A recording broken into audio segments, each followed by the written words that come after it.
The Old West was a hard place. The only thing in abundance was poverty and firearms. Combine alcohol and hopelessness with greed, envy, lust, and pride, and death is often the result. Crude cabins stood alone in the wilderness, cut off from the outside world. People knew to mind their own business, but isolated, they grew ignorant and superstitious. Some said the devil walked the earth, said lost souls haunted and possessed the living, pushing them past the edge of sanity. In this harsh and dangerous country, no one had it easy, including your family. You were 6 years old when you traveled the Oregon Trail with your mother and father. Food was scarce, and your father, despite being a fine tracker and a crack shot, failed to find any game. It was as if every animal on the trail was spooked by some evil force. Your old man found a small village and tried to trade equipment for food, but this village was overrun by outlaws. They took your mother and decided to trade you and your father to white slavers. But he managed to break free, told you to hide, and set out to save her.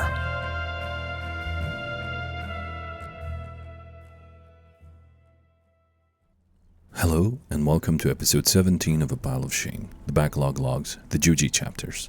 Today we take a look at Hard West, released in 2015 for PCs, 2019 for Switch, and 2020 for Xbox One and PS4, developed by Creative Forge Games and published by Good Shepherd Entertainment and Forever Entertainment. I bought this game in 2017 and finally played it in 2026, almost 9 years later. So, let's take a look at it. I was originally attracted to this game for two reasons. First, I love Western scenarios. I love horror scenarios. I love fantasy scenarios.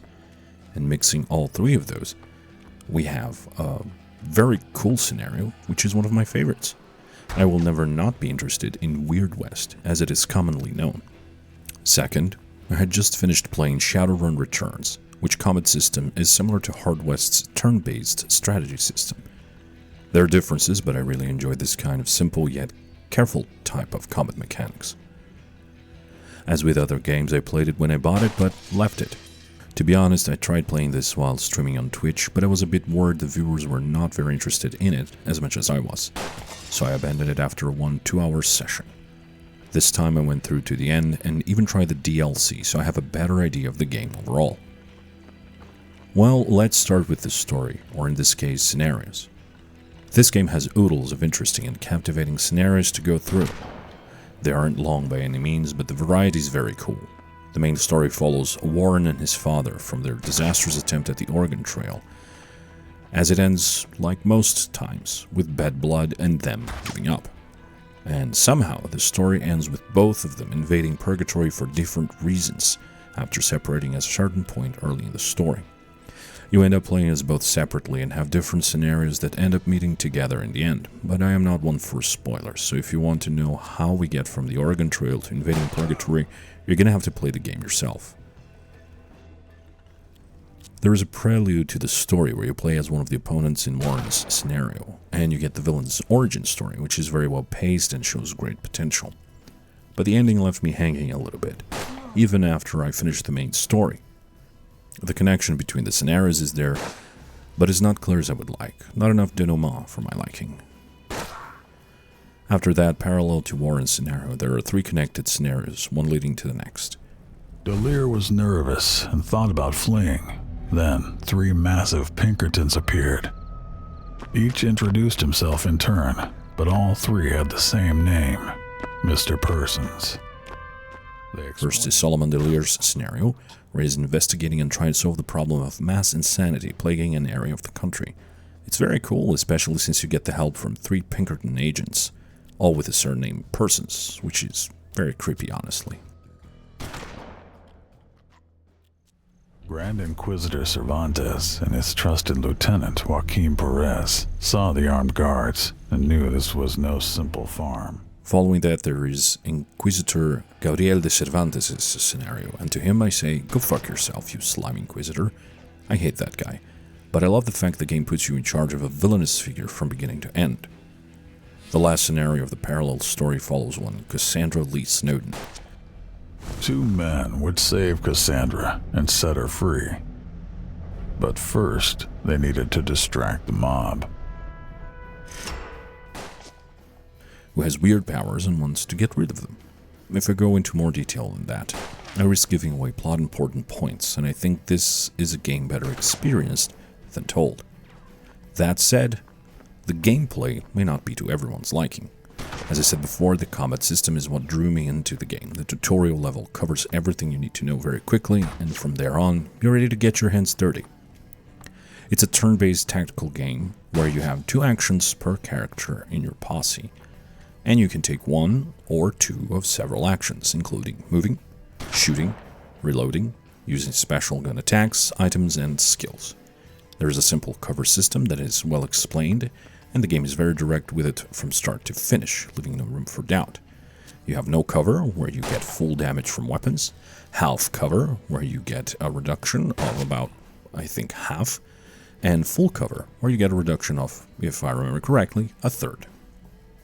You also have a luck stat that is used for skills and for avoiding damage. So, every time you use a skill, you lose luck. Every time you are not hit by a bullet, you lose luck. Every time someone hits you, you gain luck back. You can also recover luck with items. I have to admit, I did play the whole game in the lowest difficulty, and it was quite fun for most of the ride. For now, the combat system is quite direct and easy to grasp, but that's not all. Each scenario has an overworld map, and each of them has its own gimmick, which you will learn in time and are simple enough to keep track of. Some of them are all about mining gold. Others are about managing the passage of time and provisions for your posse to maintain good health. Other scenarios may have insanity meters, gold requirements, and even disposable peons. In the overworld maps, the gameplay is severely simplified. You have to keep an eye on a few things at a time, but it's never overwhelming. There are several locations on the map that you can visit, and depending on your end goal, you will have to visit several of them, or just a few of them, in order to progress the story. But you don't want to just progress the story, you want to explore. Clicking on each location opens a window with some information about the location, what you can do in each place. Sometimes you need specific equipment or items to take certain actions, but everything is doable, one way or another. There are also unique items that you can only discover in each scenario, but you can access them through what is called a Fey Trader, a roving dealer, who will sell items you have found in any other scenario. There are towns, forts, mines, abandoned wagons, crossroads, temples, all sort of Western-themed locations to visit in different scenarios. It's up to you to investigate and try to get the best possible outcome from your endeavors. In the overworld map, you can also access your character's information at any time. Each character has their stats such as health, luck, aim, defense, movement, and sight. You can then equip 2 weapons of any kind, 2 items, and 1 talisman. There's a good amount and variety of each of these, with pistols, rifles, and shotguns of different sizes and capacities. Items that vary from healing concoctions to power-ups, and even some aggressive items, such as grenades. And the talismans can grant a variety of bonuses and sometimes some penalties to the characters. And then there's the card system, where you can combine different cards for active and passive skills that can have massive effects in combat situations, absolutely changing the tide of a battle when used correctly.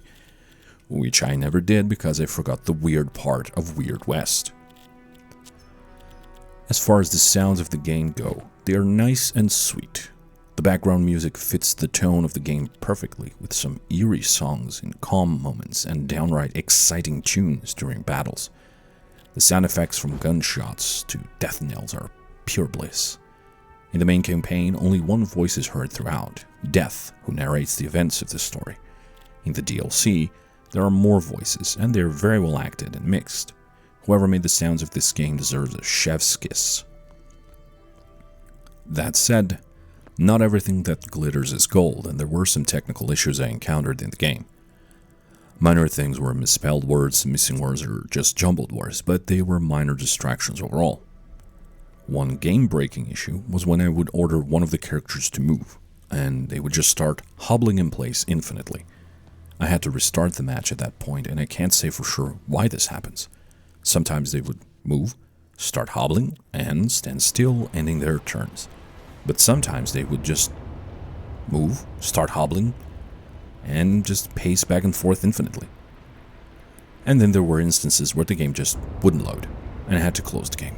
That was a huge downer, because these would happen after big fights, and then I had to repeat the fight from start, wasting a good amount of time in the process.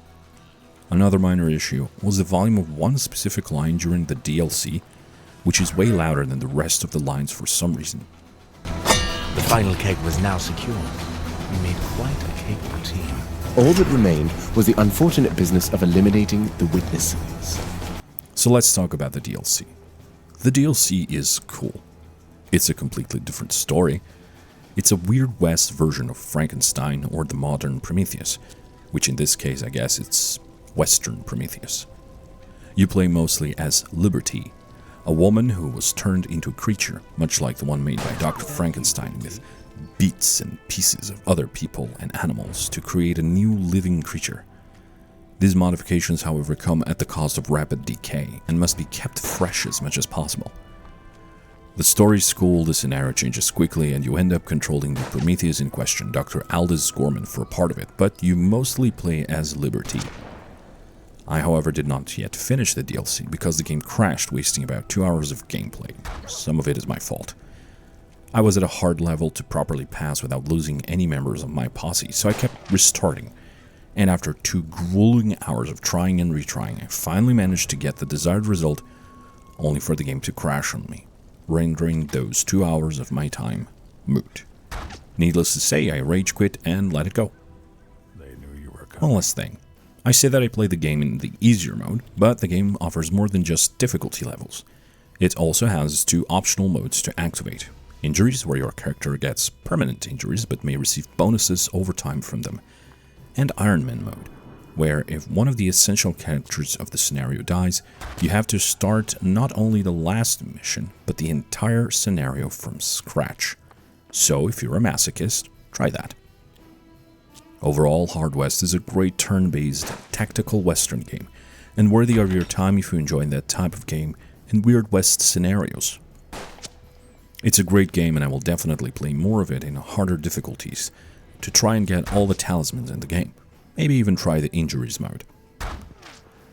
Join me next time when I take a look at an indie title with shocking gameplay. Thank you for watching, and see you next time.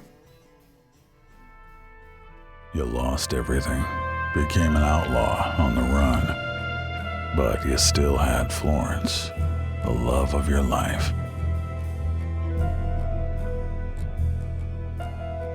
You were drifting through settlements, evading the law, gambling. You did well enough, but whenever you won, someone had to lose. And if there was something the masked man truly would not stand, it was losing. Then, out of thin air, a gentleman appeared, offering to resolve your predicament in return for your soul. Unaware of the gravity of your situation, you told him to go to hell, just as they surrounded the saloon.